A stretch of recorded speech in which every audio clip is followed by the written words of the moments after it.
जय राधा माधव कुंज विहारी। जय राधा माधव कुंज विहारी। जय गोपियन वल्लभ गिरिवरधारी। जय गोपियन वल्लभ गिरिवरधारी। यशोदानंदन व्रज जन रंजन।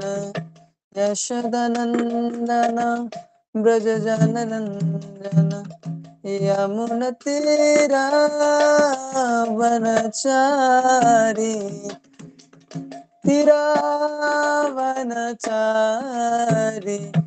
जय राधा माधव कुंज बिहारी। जय राधा माधव कुंज बिहारी। हरे कृष्णा कृष्ण कृष्ण हरे हरे, हरे राम राम राम हरे हरे। हरे कृष्णा कृष्ण कृष्ण हरे हरे। हरे राम राम राम हरे हरे। हरे कृष्णा कृष्ण कृष्ण हरे हरे। हरे राम राम राम हरे हरे। हरे कृष्णा कृष्ण कृष्ण हरे हरे। हरे राम राम राम हरे हरे। हरे कृष्ण कृष्ण कृष्ण हरे हरे। हरे राम राम हरे हरे। हरे कृष्ण कृष्ण कृष्ण हरे हरे। हरे राम राम राम हरे। हरे कृष्ण कृष्ण कृष्ण हरे हरे। हरे राम राम राम हरे हरे। हरे कृष्ण कृष्ण कृष्ण हरे हरे। हरे राम राम राम हरे हरे। जय राधा माधव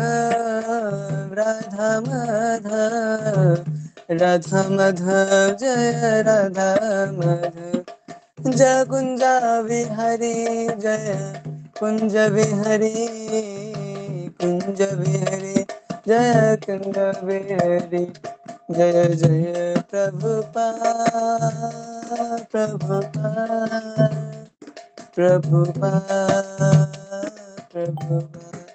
जय जय गुरुदेव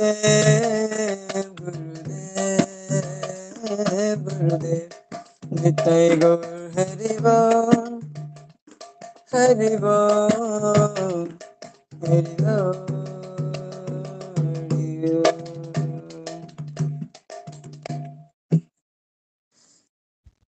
नमोऽयं विष्णुपदाय कृष्णपृष्ठाय भूतले श्रीमती जयपताका स्वामिनिति नामिने। नमो आचार्योपदाय निताय कृपाप्रदायिने गौरकथा धामोदय नगर ग्रामतारिणे। नमोऽयं विष्णुपदाय कृष्णपृष्ठाय भूतले श्रीमती भक्तिवेदान्त स्वामिनिति नामिने। नमस्ते सरस्वती गौरवाणी प्रचारिणे निर्विशेष शून्यवादी पाश्चात्य देशतारिणे। ओम तत्सत्। ওম তৎসৎ। ওম তৎসৎ। সুধী ভক্তমণ্ডলী, সবাইকে জানাই আমি দণ্ডবত প্রণতি নিবেদন। তো আজকে আমাদের 37 নম্বর শ্লোক।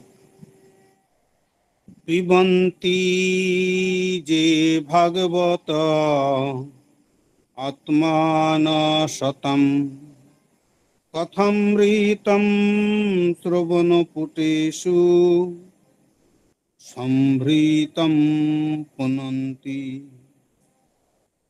তে বিষয় বিদূষিত আশয়ম ব্রজন্তি তচ্চরণ সরোরুহ অন্তিকম। তো এখানে শ্লোকটা খুব সুন্দরভাবে বলছেন যে যারা ভক্তদের অত্যন্ত প্রিয় ভগবান শ্রীকৃষ্ণের কথামৃত কর্ণকুহরের দ্বারা পান করেন, তারা বিষয়ভোগ বিদূষিত বা বিষয়ভোগে দূষিত অন্তঃকরণকে পবিত্র করেন, ভগবানের শ্রীপাদ পদ্মের সমীপে গমন করেন। খুব সুন্দর কথা বলেছেন। এখানে বলেছেন দূষিত অন্তঃকরণ। তাহলে অন্তঃকরণ আবার দূষিত কি করে হয়? তাহলে অন্তঃকরণ দূষিত এই জন্য হয়, তো বলছে পান করা। আমরা জল পান করি, বিভিন্ন জিনিস আমরা পানীয় বস্তু পান করি, কিন্তু পান করতে হবে ভগবানের কথা, ভগবানের কথা এবং ভগবানের বাণী শ্রবণ করতে হবে, লীলা কথা শ্রবণ করতে হবে, পান করতে হবে, ভগবানের লীলা কথামৃত পান করতে হবে।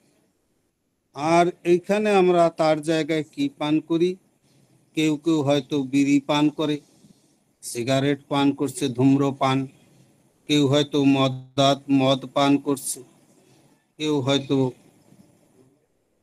বিভিন্ন জিনিস পান করছে। কিন্তু এই পানের ফলে কি হবে? এই পান করার ফলে বলছে অন্তঃকরণ দূষিত হয়ে যাবে। অন্তঃকরণ দূষিত যখন হয়ে যাবে, তখন এই জড়জগতে অনাদিকাল এই জড়জগতের সংসার চক্রে পরিভ্রমণ করতে করতে এক সময় পরিভ্রমণ অক্ষম হয়ে যাবে। কখন অক্ষম হয়ে যাবে?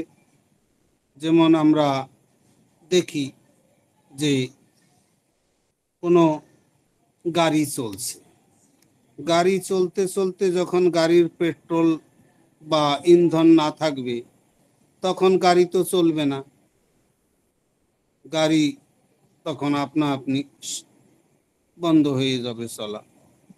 তো তেমনি আমরা এই সংসারের চলার জন্য কি ভগবানের কথা, তাছাড়া এই জড়জগতে যে কোনো কিছু আমরা এই জড়জগৎ থেকে নিব, সেটা জড়জগৎ অভিমুখে চলার দিকে, কিন্তু পারমার্থিক দিকে ওইটার কোনো কল্যাণ করতে পারবে না। পারমার্থিক কল্যাণ একমাত্র পারমার্থিক স্পিরিচুয়াল মাস্টার, উনি পারবেন, আর ভগবান কৃষ্ণই পারবে। তো ভগবান কৃষ্ণ কি করে এই লীলা করেন কেন? অনেকেই বলে ভগবান কেন লীলা করবে?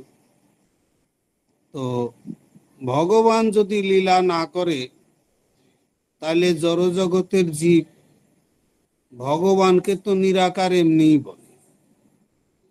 আর ভগবান যদি এই ধরাধামে নাই আসে, তাহলে তো ভগবানকে সবাই নিরাকারই জানবে। তো এখনই এমনি বলে ভগবান টগবান নাই, অনেকেই বলে। তো ভগবান এই জন্য লীলা করতে আসেন এই ধরাধামে। কেন? কারণ এই জড়জগতে লীলা বিভিন্ন জিনিস জীব পান করছে, যেখানে ভগবানের কথামৃত পান করতে হবে, লীলামৃত পান করতে হবে এবং ভগবানের গুণগান কীর্তন করতে হবে, মালা জপ গুনগুনানা। মালা জপ করতে হবে, জপ তপ বিভিন্ন ভগবানের উদ্দেশ্যে করতে হবে।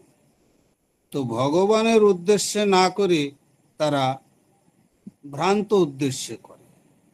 যেমন ভগবানের কথা হলো, তোমরা আমার লীলামৃত শ্রবণ করো, ভগবত কথা পান করো, অমৃত ভাগবত অমৃত পান করো। কিন্তু এরা সেটা না করে বিড়ি সিগারেট পান করবে এবং মদ মদিরা বিভিন্ন জিনিস পান করবে, কিন্তু ভগবানের কথা তারা শ্রবণ করবে না, পান করবে না। তো তাই ভগবান এদের দুর্দশা দেখে, যখন ব্রহ্মা আদি শিব এরা যখন দেখে যে প্রয়াস, কারণ এরা হলেন এই জড়জগৎকে জড়জগতের পরিচালক, এরা যখন দেখে মানুষ এ দুর্দশাগ্রস্ত হয়ে কেউ ভগবত বিমুখী ভাবনায় অনাদিকাল এই ভবসাগরে সংসার অর্থাৎ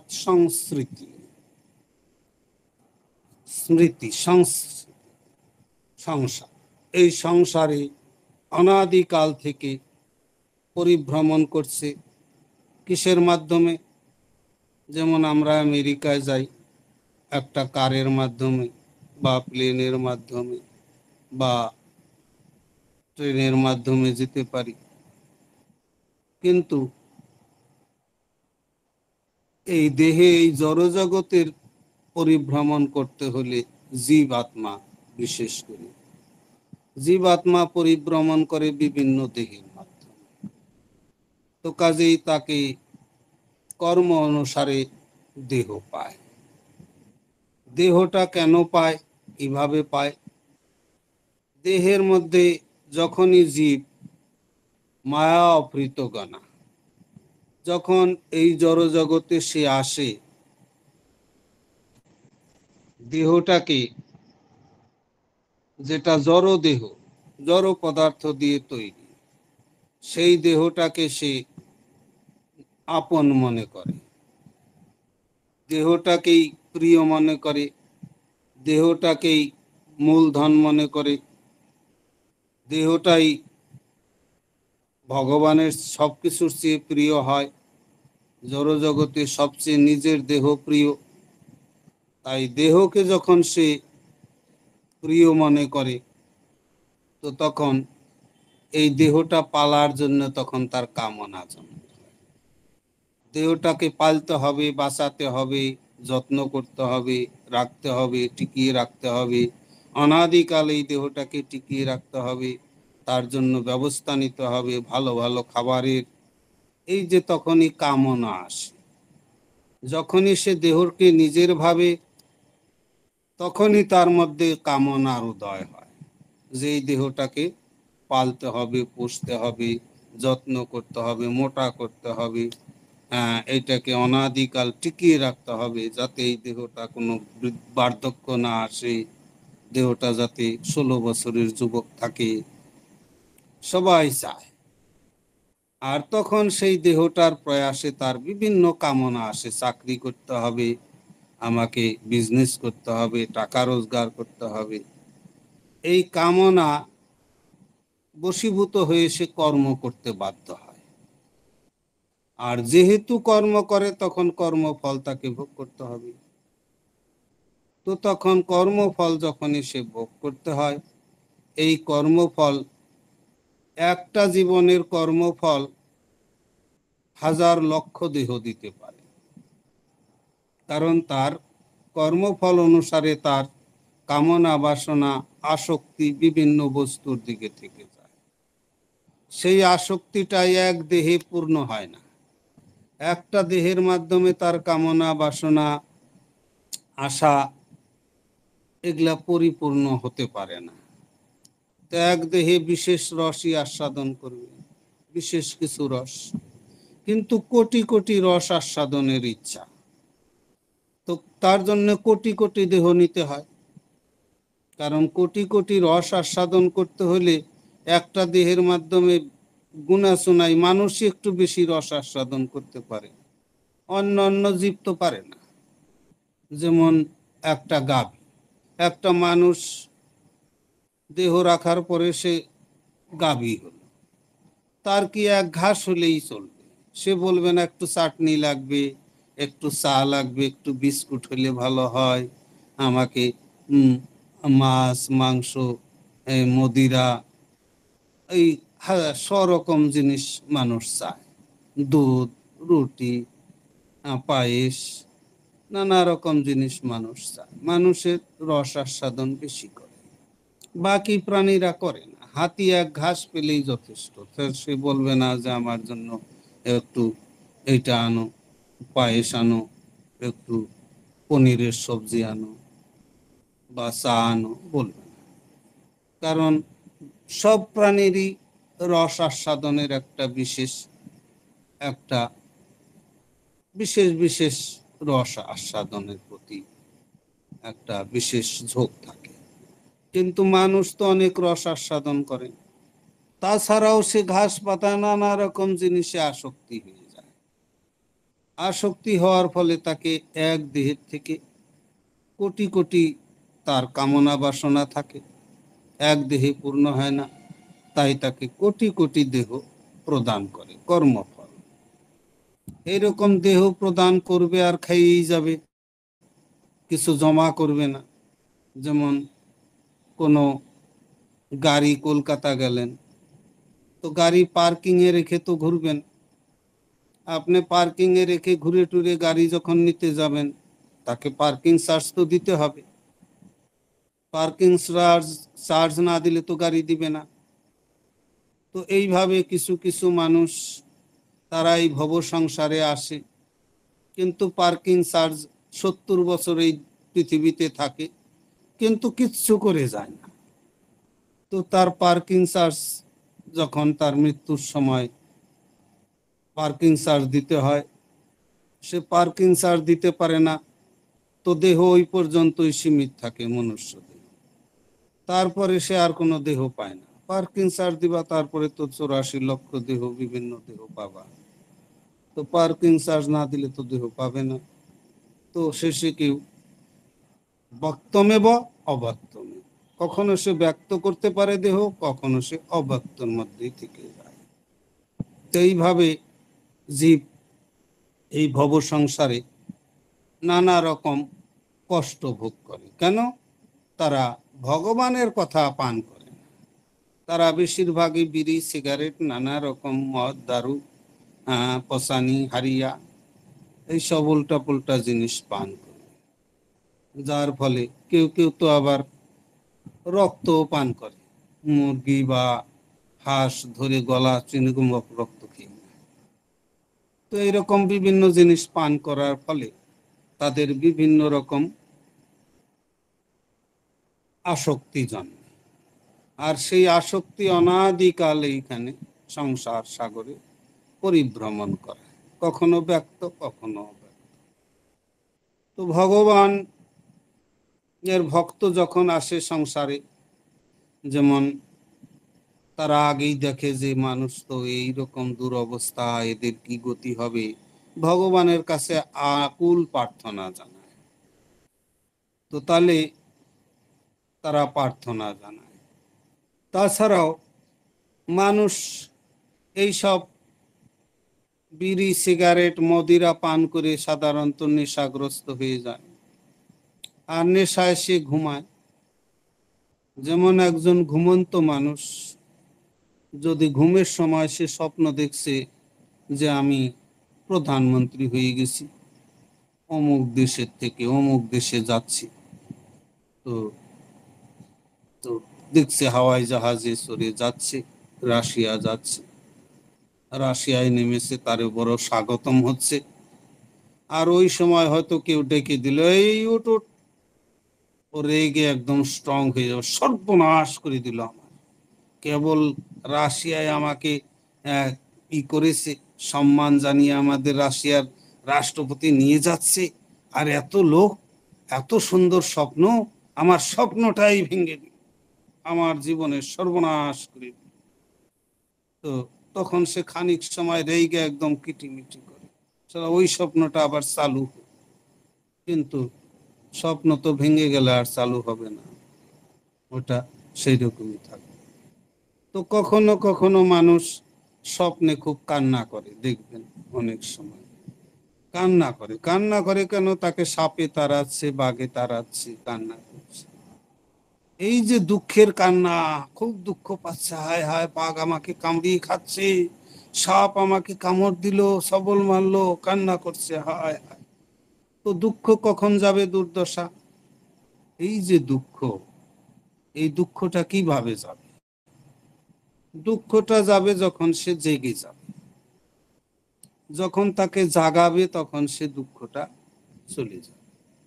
তো তেমনি আমরা এই ভব সংসারে এই বিভিন্ন রসের আস্বাদনে, বিভিন্ন কামনা বাসনা, বিভিন্ন রকম জিনিসের প্রতি আসক্তির ফলে আমাদের, আমরা বিভিন্ন নেশায় ঘুমিয়ে পড়ি। আমরা স্বপ্ন দেখি, আমার স্বপ্ন এটা বাস্তব হোক, আমি এটা স্বপ্ন দেখছি ইঞ্জিনিয়ারিং হওয়ার, আমি ডিএম হওয়ার স্বপ্ন দেখছি, আমি হাইকোর্টের মানে চিফ জাস্টিস হওয়ার স্বপ্ন দেখছি। এরকম বিভিন্ন স্বপ্ন দেখতে থাকে।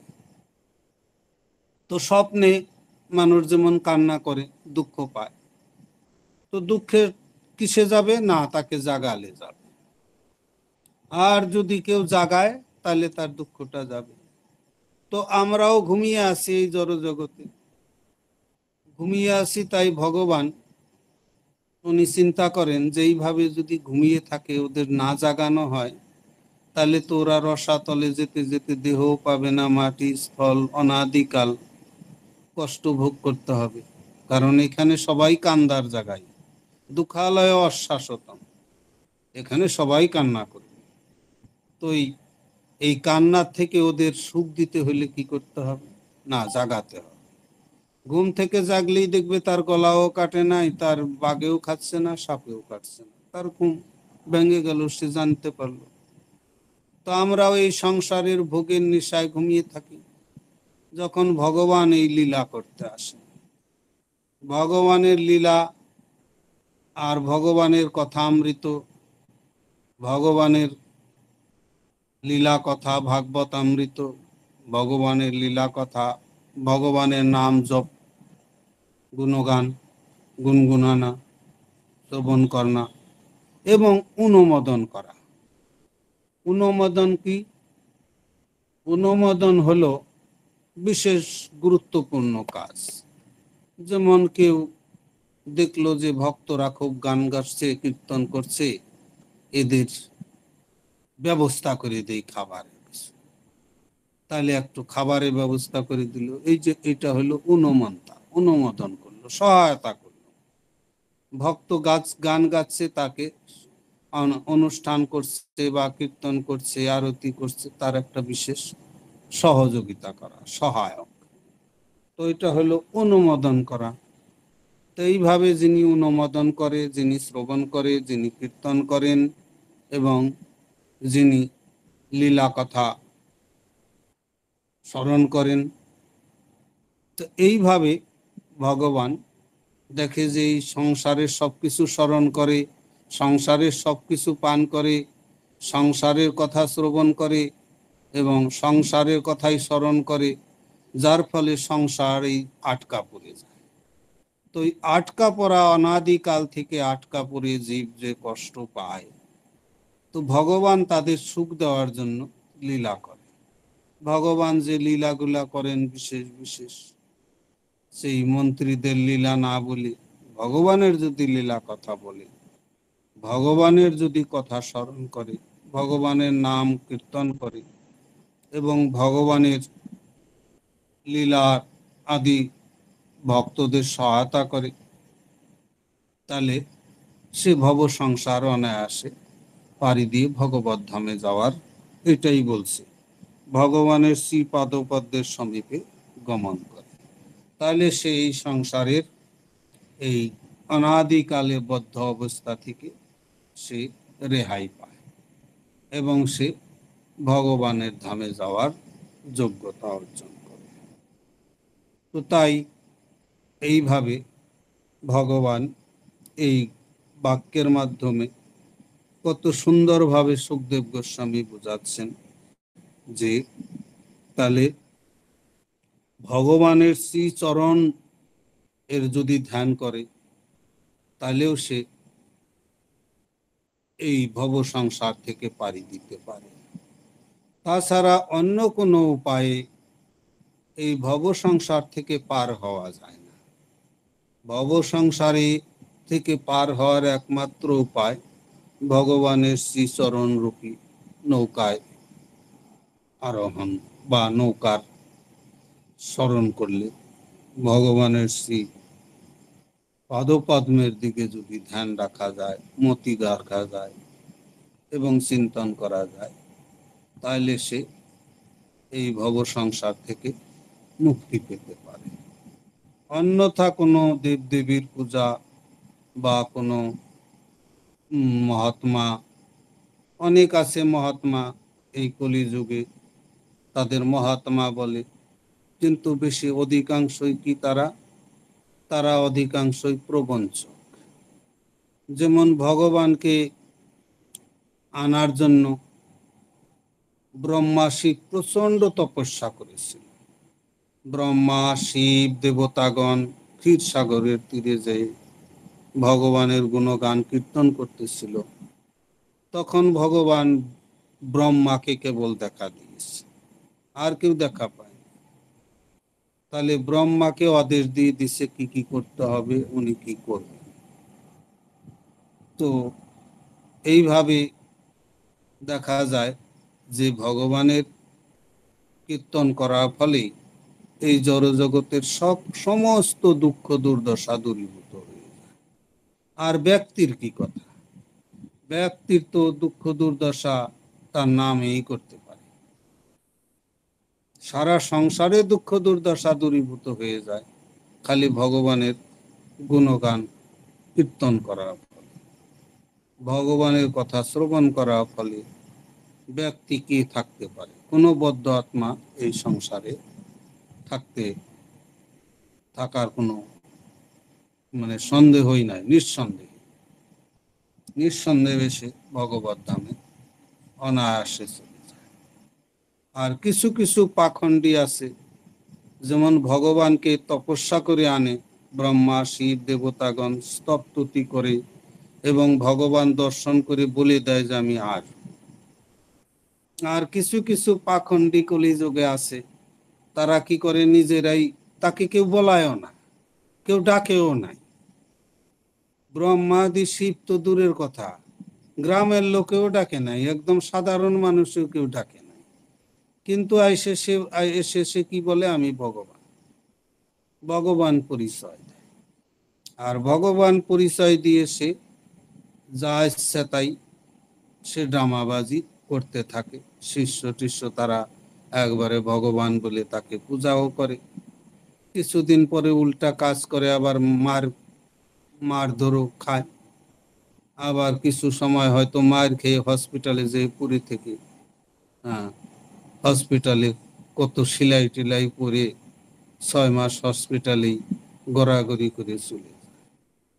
তো ভগবান ওইরকম হসপিটালে যায় না। ভগবান কৃষ্ণ কোনোদিন ডাক্তারের কাছে যায় নাই, বৈদ্যের কাছে, রামচন্দ্রও যায় নাই, কোনো অবতারই ভগবানের যায় না। কারণ ভগবান দৃষ্টির মাধ্যমে সমুদ্র গ্রহণ করতে পারে। আর কোনো ওই রকম ভগবানকে দেখতো এক গ্লাস জল নিয়ে, যে ভগবান আপনি এই জলটা একটু, আপনি ক্রোধ বসে চাই তাকিয়ে এই জলটা, গ্লাসের জলটা গ্রহণ করুন, তাও পারবে না। আর ভগবান রামচন্দ্র সমুদ্রের দিকে একটু উগ্র দৃষ্টিতে তাকিয়েছিল, সমুদ্রের জল একদম বলকানো শুরু করে দিয়েছে। সমুদ্রে তখন এসে পায়ে ধরেছে রামচন্দ্র, হে প্রভু আমাকে রক্ষা করুন, প্রাণী সব মরে সাফ হয়ে যাবে সমুদ্র, তো আমার অবস্থা দূর। অবস্থা। তখন ভগবান, বলছে আমরা সেতু বন্ধন করবো, আর তুমি বেশি বেশি ঢেউ আর গভীরতা দেখাচ্ছ, আমাকে কোনো দিকে রাস্তা দেওয়ার চেষ্টা করছো না। সমুদ্র শুকিয়ে যাচ্ছে। তখন সমুদ্র বলল, হে প্রভু, আপনি একটা সেতু বানালে চিরদিন জীব এই সেতুর কথা স্মরণ করেও উদ্ধার হয়ে যাব। আমার উপর দিয়ে এইখান দিয়ে সেতু বানান, তাহলে আমারও সৌভাগ্য হবে। খালি আপনি একবার পার হবে না, সারা জীবন লোক পার হবে, সারা অনেক ভব সংসারের জীব পার হয়ে যেতে পারবে। তো সেতু বানায় রামচন্দ্র। তখন রামচন্দ্র মনে করছে জল শুকিয়ে যাবে, তারপরে চলে যাবে, কিন্তু সমুদ্রে জল শুকাতে গেলে মুশকিল। তাহলে সারা সমুদ্রে জল শুকিয়ে দিতে পারে ভগবানের ক্রোধ দৃষ্টি। আর এইরকম যে সাধু পাখণ্ডী কলিযুগের আছে, তাকে এক গ্লাস জল নিয়ে দেন, গ্লাসের জল গরম হবে, এবং সে নিজেই হসপিটালে যেয়ে মলমূত্র ত্যাগ করতে করতে, সেলাই করতে করতে, কাটা ছেঁড়া করতে করতে তারপরে যাবে। তো এইরকম ব্যক্তি তারা এই ভব সংসারে বিনা ডাকে আসে, ইমানদারিতে বলে ভগবান। আর ভগবান যখন আসে কোনো সময় বলে না আমি ভগবান।